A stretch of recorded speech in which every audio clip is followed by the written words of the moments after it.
सिवा कुछ है ही नहीं।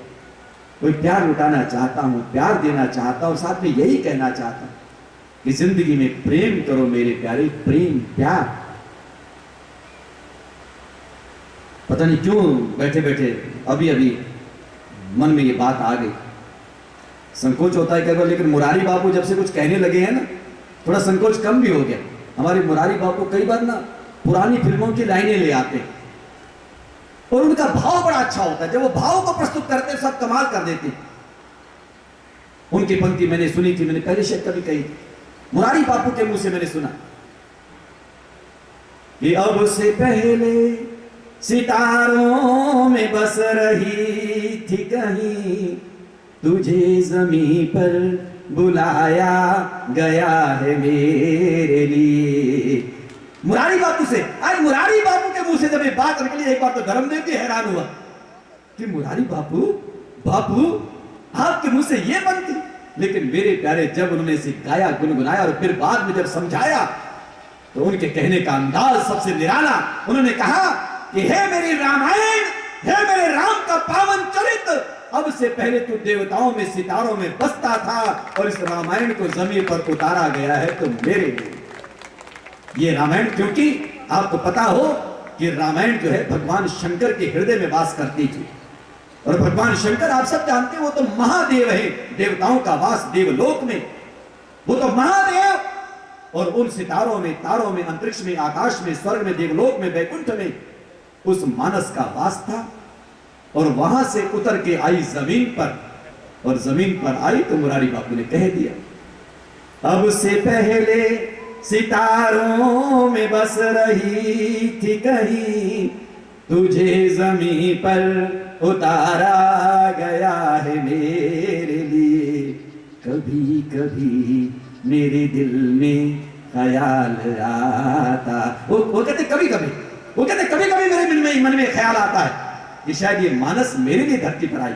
और उनकी जब ये पंक्तियां सुनने लगा तो पता नहीं इसलिए मेरे भी दिमाग में आ गया कि हमेशा प्यार किया करो। और उसमें भी एक लाइन कही, कभी किसी फिल्म में आई थी, पल भर के लिए कोई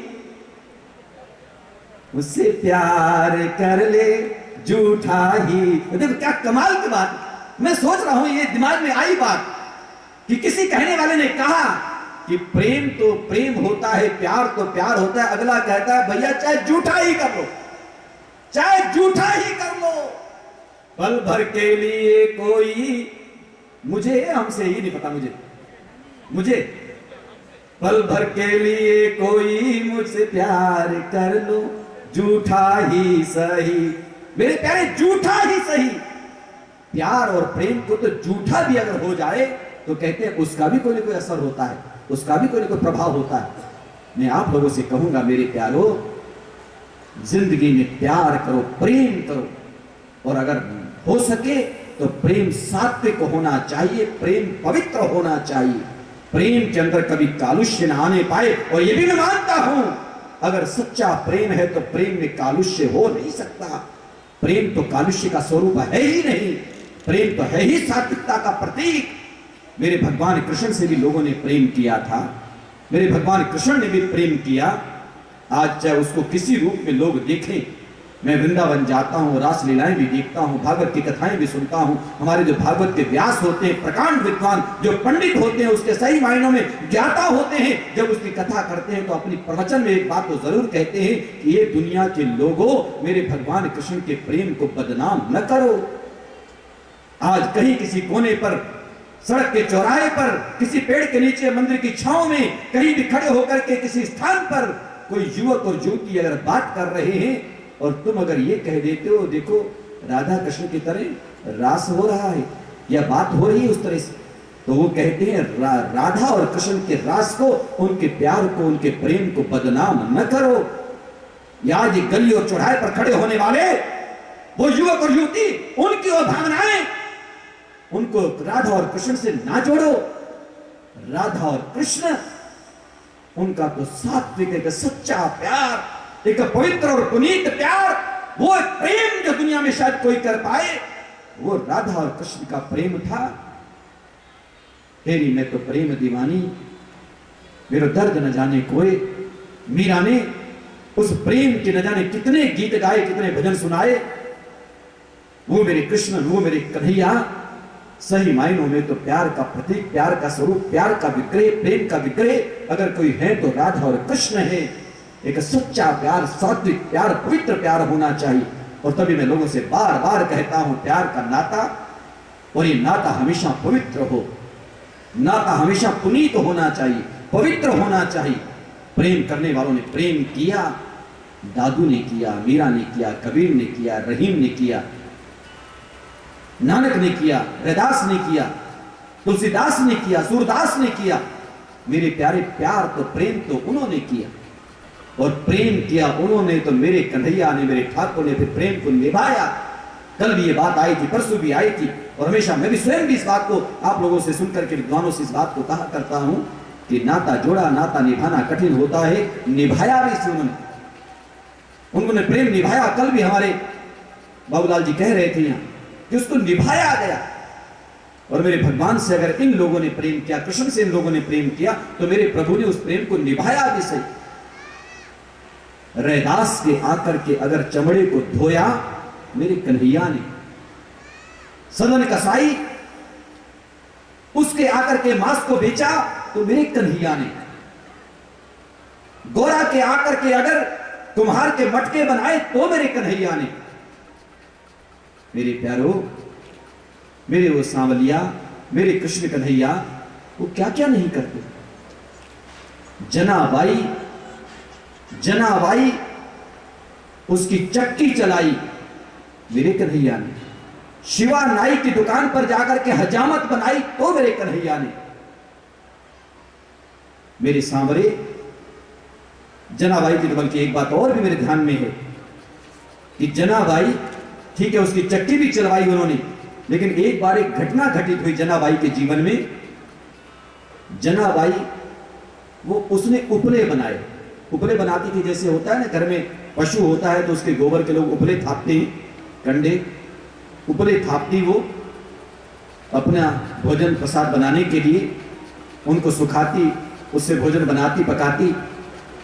उसने जनाबाई उपले बनाए सूखे, और उसे लगा कुछ ऐसा कि मेरे उपले शायद ये रात को चोरी हो जाते, कुछ ऐसे लगने लगा।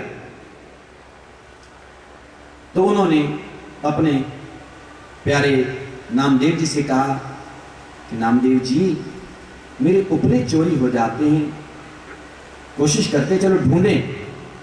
तो नामदेव ने कहा, जनाबाई तेरे उपलों का पता कैसे लगेगा, वो मिलेंगे कैसे? उपले तो सारे एक से होते हैं, इनमें कोई ज्यादा फर्क तो होता नहीं। अब यहां तो सारे लोग ही उपले थापते हैं, गांव का माहौल है, और वो चोरी पकड़ी कैसे जाएगी, उनका पता कैसे लगेगा? जनाबाई ने कहा, नामदेव जी चलो तो सही, जरा चलो तो सही, मेरे उपलों की पहचान सबसे अलग है। नामदेव अनमने मन से, हालांकि उसका मन था नहीं, कह लगे कहां पता लगेगा, कह लगे चलो जनाबाई के साथ होली। मेरे प्यारो, जनाबाई के साथ जा रहे हैं, और एक जगह जाकर के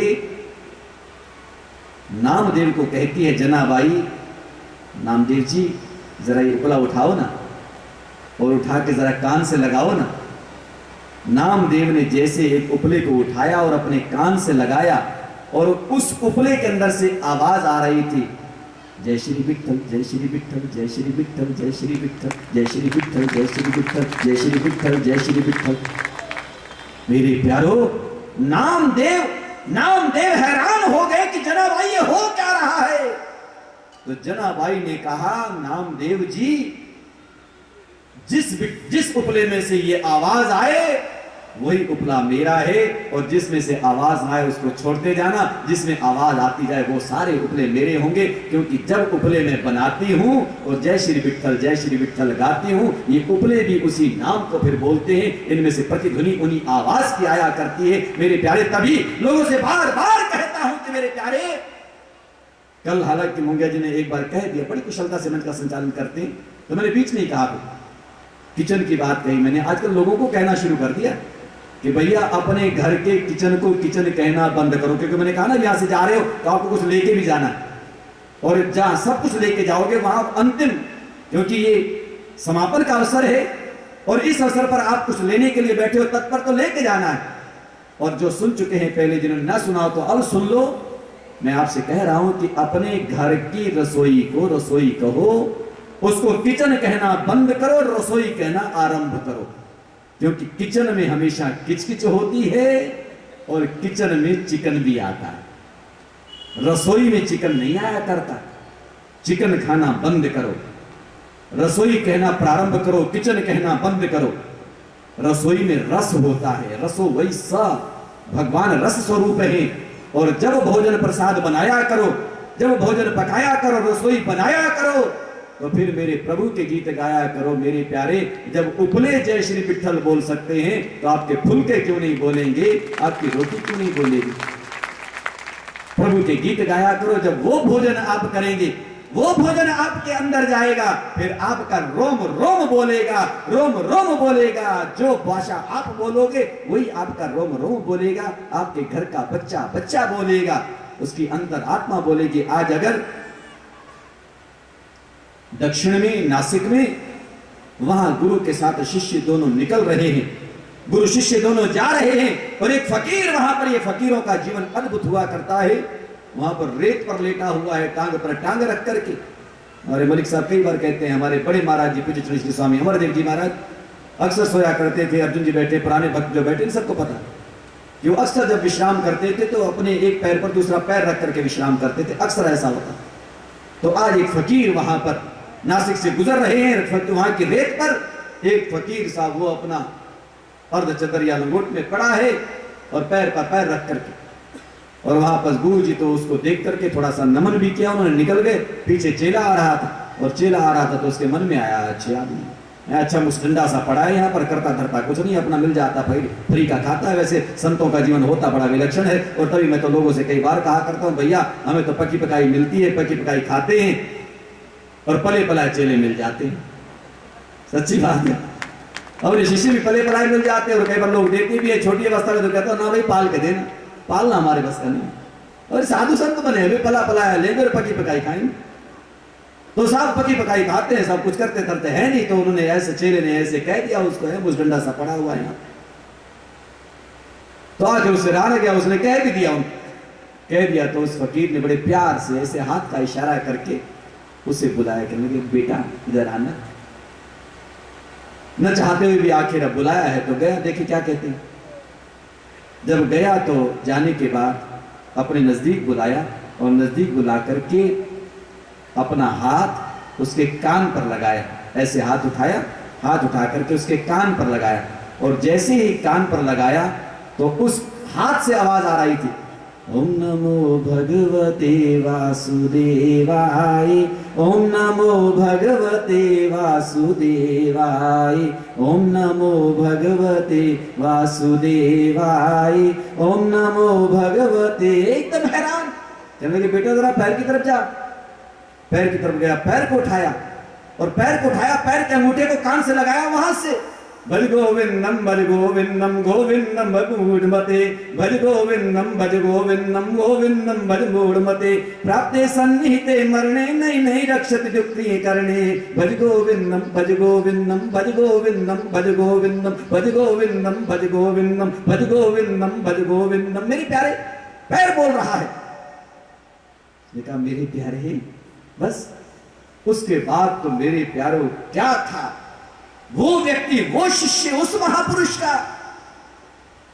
आखिर गुरुजी ने देखा चेला लौट के नहीं आया पीछे मुड़ के, और आखिर थोड़ा लौट के आया तो देखा तो चेला और वो महापुरुष पहचान गए। वो उन्होंने कहा बेटा ये तूने क्या किया, इन पर शक किया।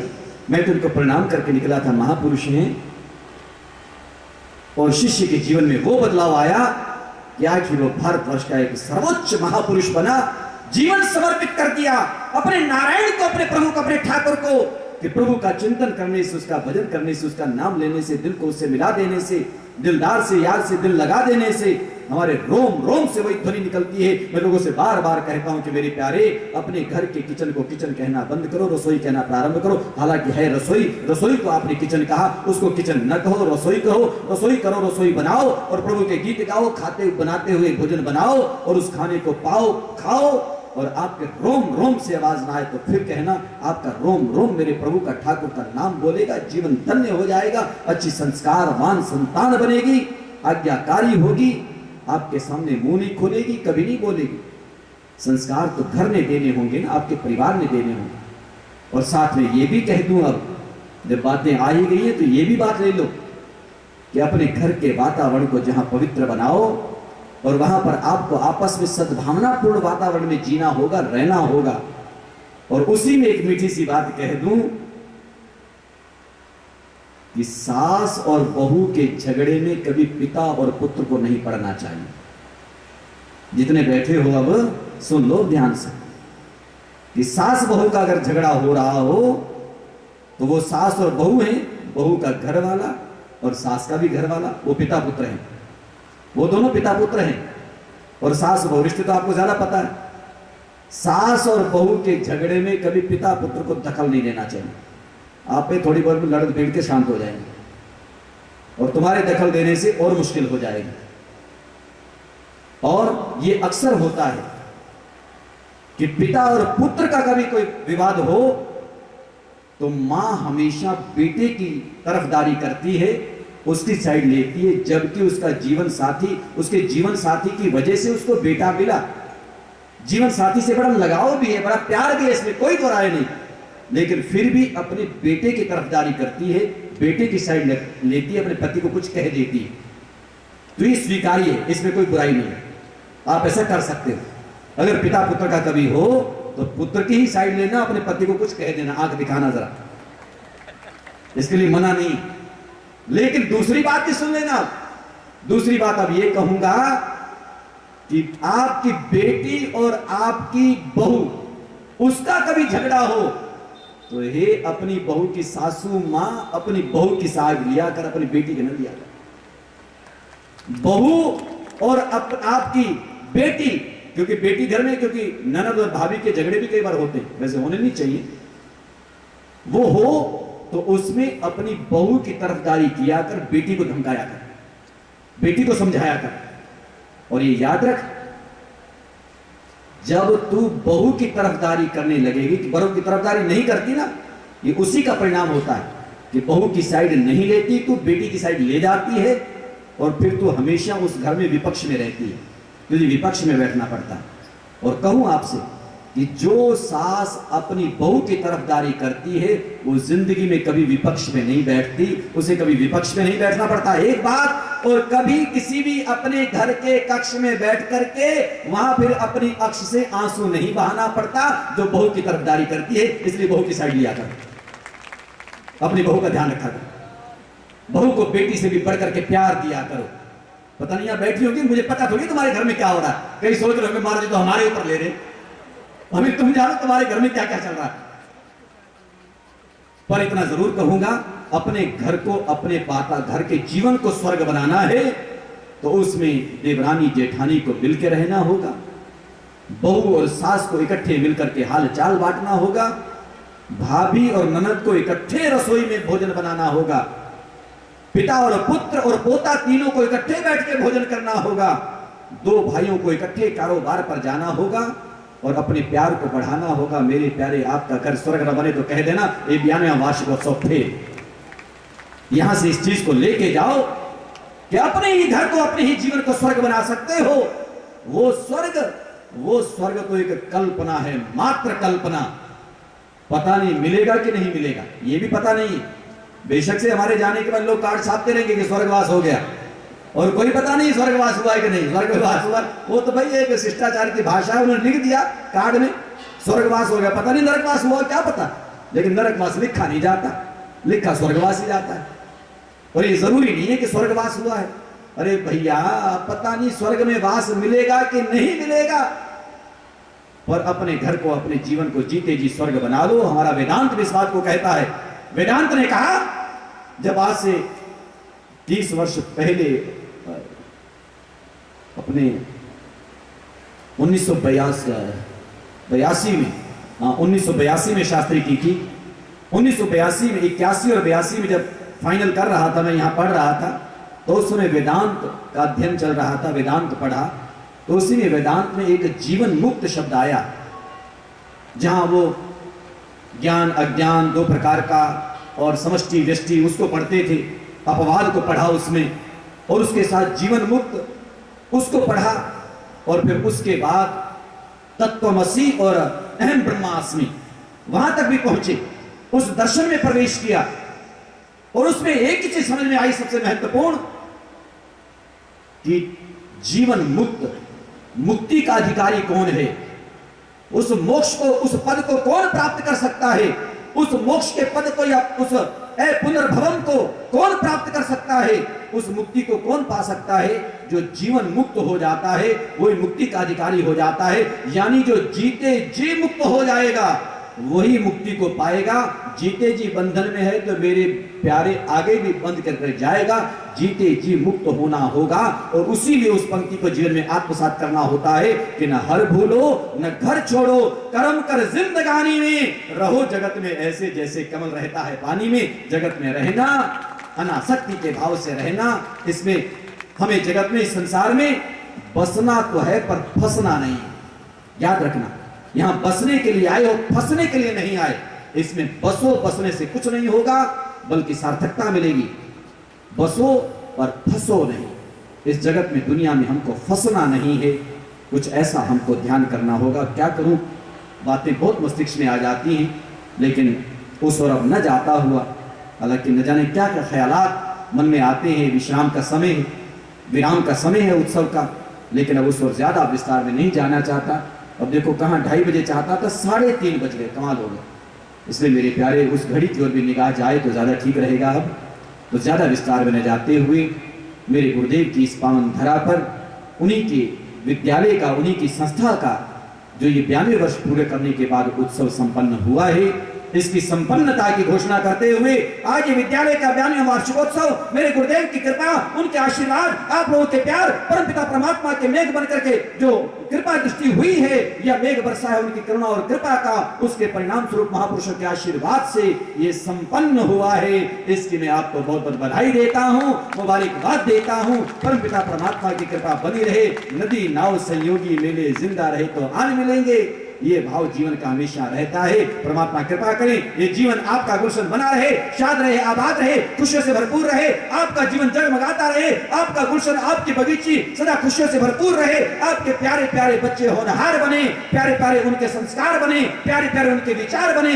आपके कुल के चिराग दीपक, आपके घर को महकाने वाले, आपके जीवन का, आपके वंश का अंधेरा दूर मिटाने वाले, अपने जीवन को भी धन्य बनाने वाले वो बने। और उसके साथ साथ जितने भी लोग यहाँ पर आए या आवाज को सुना या उनके नाते के लोग आए, सबको अपनी सद्भावनाएं समर्पित करता हूं। खुशियों से भरपूर आपका जीवन हो, मंगलमय आपका जीवन हो, भोजन भी आपका होता रहे, भजन भी होता रहे, अच्छी राह पर जीवन चलता रहे, किसी का दिल न दुखाना, माँ बाप का सम्मान करना, उनका आदर करना, अड़ोसी पड़ोसी का ध्यान रखना, किसी के काम आना, अपने जीवन को किसी की सेवा में लगाना, तन को भी, धन को भी, मन को भी परमार्थ में, उपकार में लगाना, इसकी सार्थकता को प्राप्त करना। तन पवित्र हो जाए, धन पवित्र हो जाए, मन पवित्र हो जाए, किसी की सेवा में काम आ जाए, किसी के लिए लग जाए, ये अपने आप में सार्थक हो जाएंगे। ऐसा अपने आप को बनाते हुए इन सूत्रों में से जो सूत्र आपकी समझ में आ गए हों या आप अपनी झोली में समेट चुके हों, ले चुके हों, ले सके हों, उनको अपने साथ ले जाना, अपने जीवन को और घर को स्वर्ग बनाना।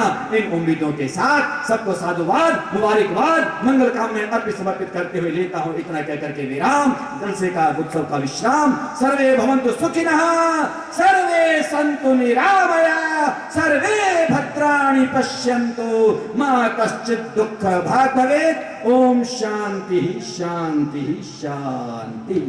सद्गुरु अमरदेव महाराज की, सद्गुरु कृष्णदेव महाराज की, मां मंडलेश्वर स्वामी धर्मदेव जी महाराज की, भारत के ऋषियों की, वैदिक धर्म की, सनातन धर्म की, गौ माता की, भारत के अमर शहीदों की, भारत माता की, भारत माता की, भारत माता की।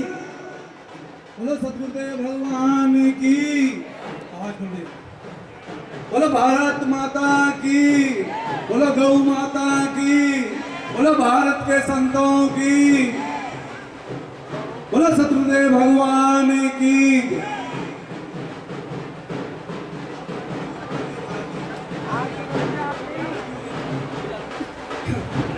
ओम जय सतगुरुदेवा स्वामी जय सतगुरुदेव योगेश्वर शिव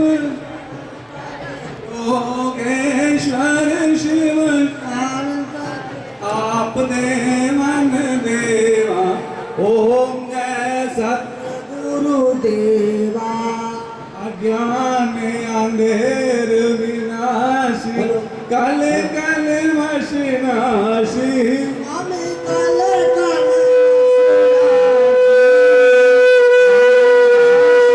सुख राशि अविनाशी सुख जो तेरी पर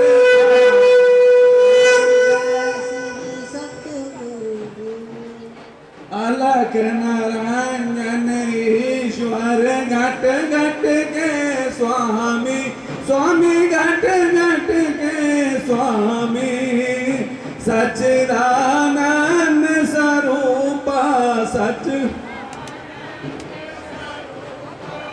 स्वर अंतर्यामी ओम जय सत आप मुक्ति के दाता भगतन सुख दाता स्वामी भगतन सुख दाता परमानंद प्रदाता परमा भद्रता माता ओम जय सतगुरुदेवा सतगुरुदेव जी की याद जो कोई नर गावे स्वामी प्रेम सहित गावे बस बैकुंठ परम पद बस परम पद सुख यश फल पावे ओम जय सतगुरुदेवा जय सतगुरुदेवा स्वामी जय सतगुरुदेवा योगेश्वर शिव शंकर योगेश्वर शिव शंकर ओम जय सतगुरुदेवा तुमेव माता च पिता तुमेव बन्धो च सखा तुमेव विद्याधरणं तुमेव सर्वं मम देव वो सतगुरुदेव भगवान की बोलो विद्या के दानी स्वामी अमरदेव जी महाराज की बोलो स्वामी कृष्णदेव जी महाराज की बोलो महामलेश्वर स्वामी धर्मदेव जी महाराज की हरि ओम हरि ओम हरि ओम हरि ओम हरि ओम हरि ओम हरि ओम हरि ओम हरि ओम हरि ओम हरि ओम